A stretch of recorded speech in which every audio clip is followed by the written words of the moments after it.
We Married Adventure. How are you guys? Excellent, and you? Oh, so good. And it's always wonderful when you're in the studio because it means you've gone somewhere really cool and you're going to tell us about it. And this time we went to Boston. Boston. Boston. Yeah, and nobody spoke like that. Wow, that just ruins it for me. How was the trip? It was great. It was fantastic. It's her first time to Boston, my second time, but my longest time. Yeah. And it was wonderful. It was hot.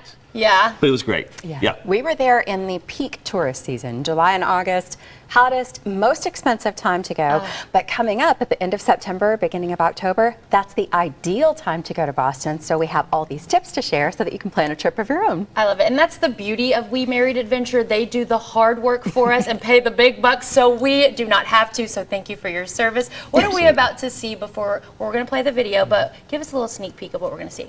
Well, a lot of history, Yeah. of course, because, I mean, Boston's got a lot of that. But there's some good food in there. Oysters, which she loves. Love them. Oysters. Me too. Love them. Love them. Yes. Not so much. Okay. But that's okay. I love you, oysters. If you're Not watching to eat oysters, you. we love them. Yeah, just not to eat We you. were surprised at how many great museums, too. Yep. I don't know if you watched the documentary series a couple of years ago about the unsolved heist, the biggest art heist in history. $500 million worth of art stolen. They still don't know who did it. That is at the Isabella Stewart Gardner Museum in Boston. So you can actually go and see the collections, but you can maybe try to solve the mystery while you're there. I love it. And there is no mystery about this trip because thankfully they went and did it all for us. Let's show them the package, should we? Let's do it. All right, here we go. We Married Adventure in Boston.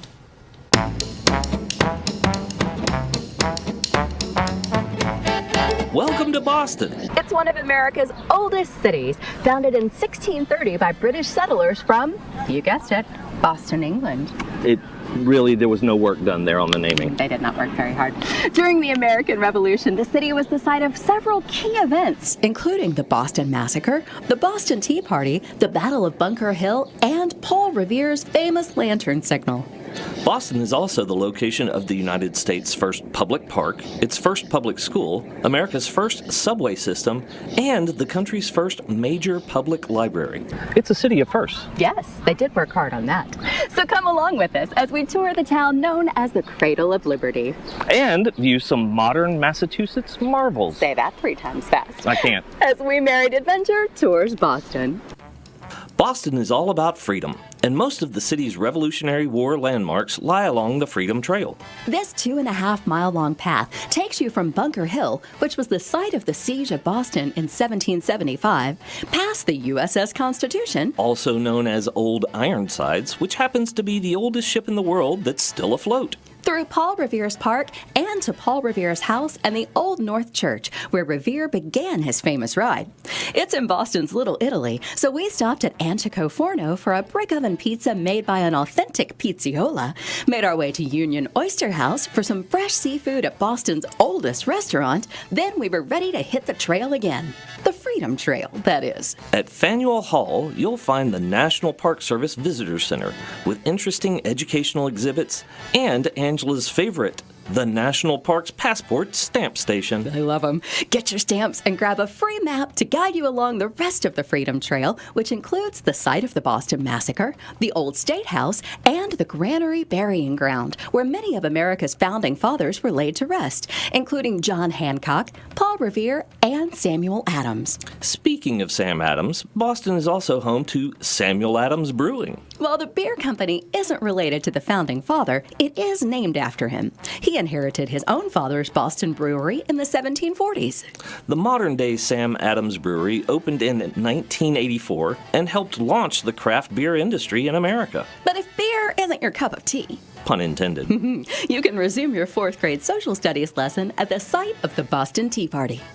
This act of protest from 1773 is reenacted daily in Boston Harbor and will celebrate its 250th anniversary this December. No taxation without representation. Hear, hear. The colonists weren't the only people who have sought freedom in Boston over the years. The city was a hub for the abolitionist movement in the 1800s, as well as the women's suffrage movement, and you can visit several national historic sites in Boston for both of these hard-fought battles for representation.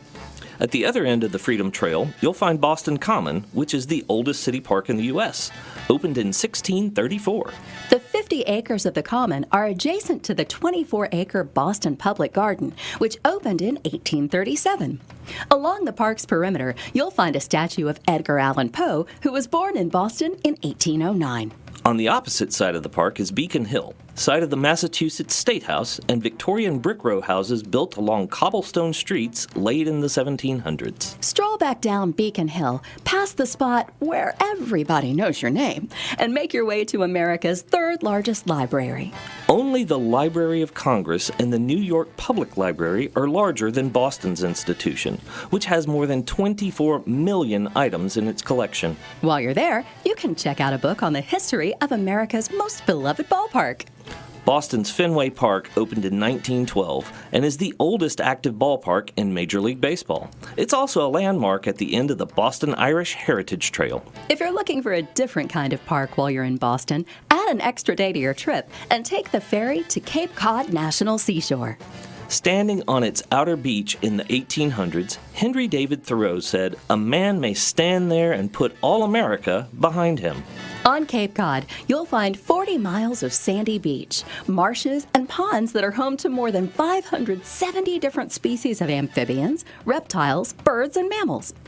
The lighthouses and wild cranberry bogs give you a glimpse of the past, while the modern art galleries, boutiques, and bistros of Provincetown are evidence of a thriving present. Head to the National Park Service's Salt Pond Visitor Center for a bird's eye view of the seashore, as well as trailheads for hiking and biking. Then make your way to P-Town for a waterfront meal on the beach. That's all the time we have for Boston right now. What a fun weekend! And there's so much more to see and do here. You can find our behind-the-scenes photos and a list of all our favorite places to visit at WeMarriedAdventure.com.